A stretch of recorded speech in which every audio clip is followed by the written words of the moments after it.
Uzziah rules in Judah. All the people of Judah had crowned Amaziah's 16-year-old son, Uzziah, as king in place of his father. After his father's death, Uzziah rebuilt the town of Elath and restored it to Judah. Uzziah was 16 years old when he became king, and he reigned in Jerusalem 52 years. His mother was Jecoliah from Jerusalem. He did what was pleasing in the Lord's sight, just as his father, Amaziah, had done. Uzziah sought God during the days of Zechariah, who taught him to fear God. And as long as the king sought guidance from the Lord, God gave him success. Uzziah declared war on the Philistines and broke down the walls of Gath, Jabneh, and Ashdod. Then he built new towns in the Ashdod area and in other parts of Philistia.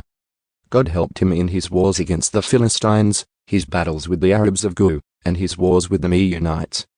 The Meunites paid annual tribute to him, and his fame spread even to Egypt, for he had become very powerful. Uzziah built fortified towers in Jerusalem at the corner gate, at the valley gate, and at the angle in the wall. He also constructed forts in the wilderness and dug many water cisterns, because he kept great herds of livestock in the foothills of Judah and on the plains. He was also a man who loved the soil. He had many workers who cared for his farms and vineyards, both on the hillsides and in the fertile valleys. Uzziah had an army of well-trained warriors, ready to march into battle, unit by unit. This army had been mustered and organized by Jael, the secretary of the army, and his assistant, Maaseiah. They were under the direction of Hananiah, one of the king's officials. These regiments of mighty warriors were commanded by 2,600 clan leaders. The army consisted of 307,500 men, all elite troops. They were prepared to assist the king against any enemy. Uzziah provided the entire army with shields, spears, helmets, coats of mail, bows, and sling stones. And he built structures on the walls of Jerusalem, designed by experts to protect those who shot arrows and hurled large stones from the towers and the corners of the wall. His fame spread far and wide, for the Lord gave him marvelous help, and he became very powerful. Uzziah's sin and punishment. But when he had become powerful, he also became proud, which led to his downfall. He sinned against the Lord his God by entering the sanctuary of the Lord's temple and personally burning incense on the incense altar. As Eri the high priest went in after him with 80 other priests of the Lord, all brave men. They confronted King Uzziah and said, "It is not for you, Uzziah, to burn incense to the Lord.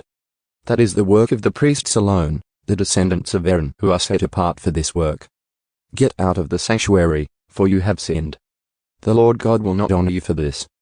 Uzziah, who was holding an incense burner, became furious. But as he was standing there raging at the priests before the incense altar in the Lord's temple, leprosy suddenly broke out on his forehead. When Eri the high priest and all the other priests saw the leprosy, they rushed him out. And the king himself was eager to get out because the Lord had struck him. So King Uzziah had leprosy until the day he died. He lived in isolation in a separate house, for he was excluded from the temple of the Lord. His son Jotham was put in charge of the royal palace, and he governed the people of the land. The rest of the events of Uzziah's reign, from beginning to end, are recorded by the prophet Isaiah son of Amoz. When Uzziah died, he was buried with his ancestors. His grave was in a nearby burial field belonging to the kings, for the people said, he had leprosy. And his son Jotham became the next king.